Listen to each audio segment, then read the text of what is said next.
Three Body Problem is a sci-fi TV series released last March on Netflix based on the namesake book trilogy written by the Chinese Liu Ci Xin. It also has a Chinese TV series version released last year, with the English-speaking version instead being created by the Game of Thrones producers Benioff and Weiss along with Alexander Wu.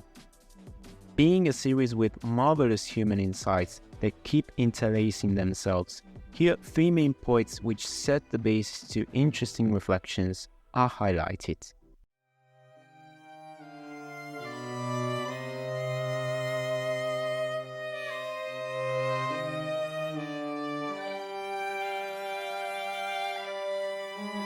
My name is Luigi Sebdeblasi, and this is Waiting For, the podcast that tells you what are you waiting for.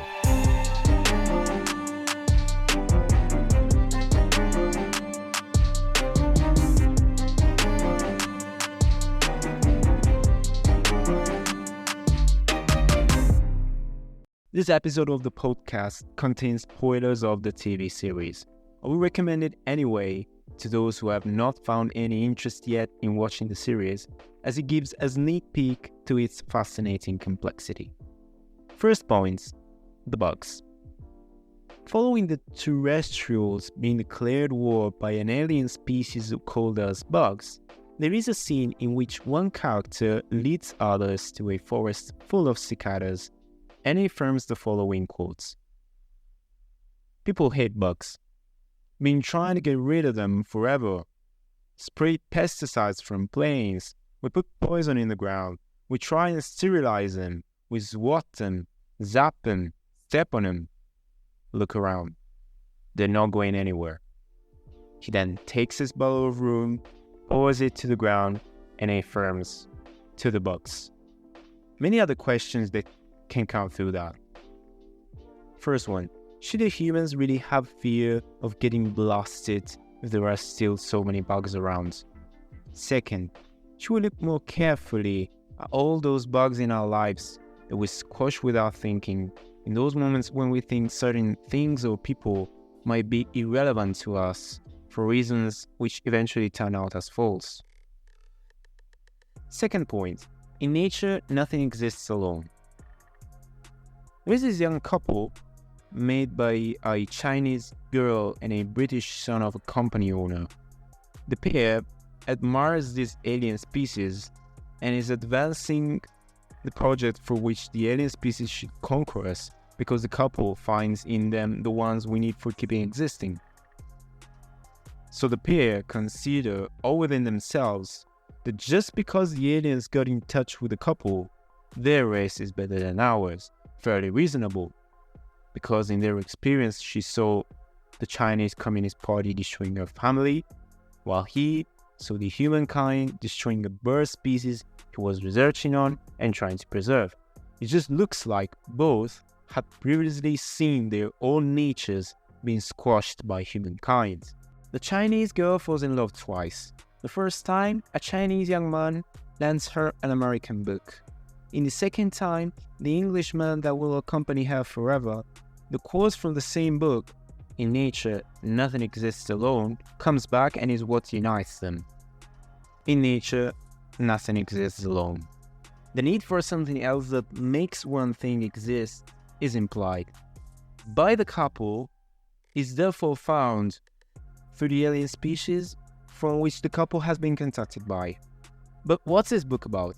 Silent Spring is its title, and it was written by the American biologist Rachel Carson, which documented the harm caused by the indiscriminate use of a pesticide used by soldiers during World War II.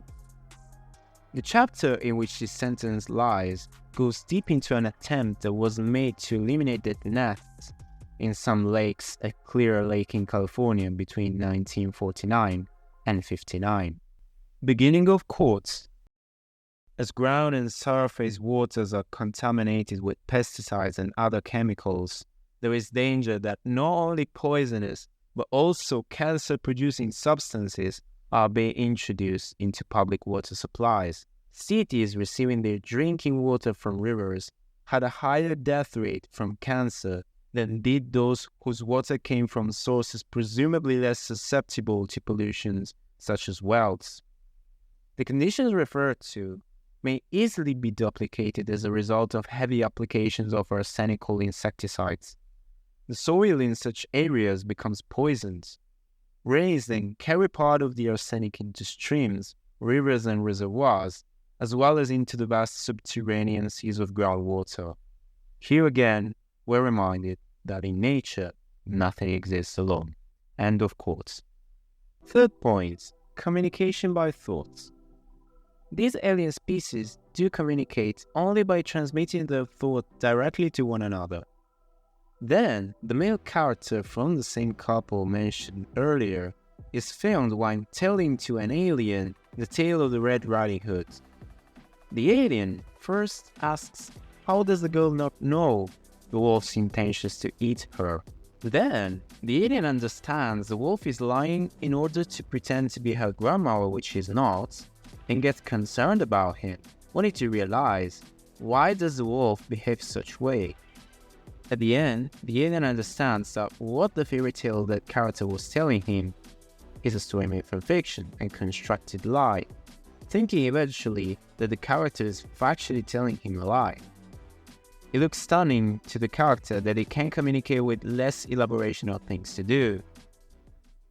Quotes. So you communicate through thoughts, while we're still like barnyard animals squawking at each other. End of quotes. The question which is brought to us is then, does speed mean improvement? Given that they communicate by thoughts, can we totally rely upon these alien species? Now stop for a few seconds and imagine communicating to others only what you are thinking.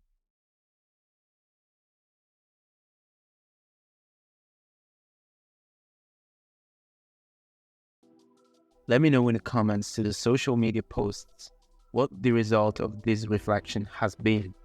What do we do then when we speak? We repeat in a brief amount of milliseconds what we thought in order to be able to communicate to others in a most proper way. Sometimes we say something wrong, we have to repeat ourselves once more to correct us. Repetition. We do repeat things in order to ask ourselves whether these things are true. These aliens do not have that filter of time. Is it a disadvantage, or will we get used to it? Thanks for your time. If you like what you heard, please don't miss the chance to support my job by following this podcast on Spotify and following the Instagram page El Seb de Blasi.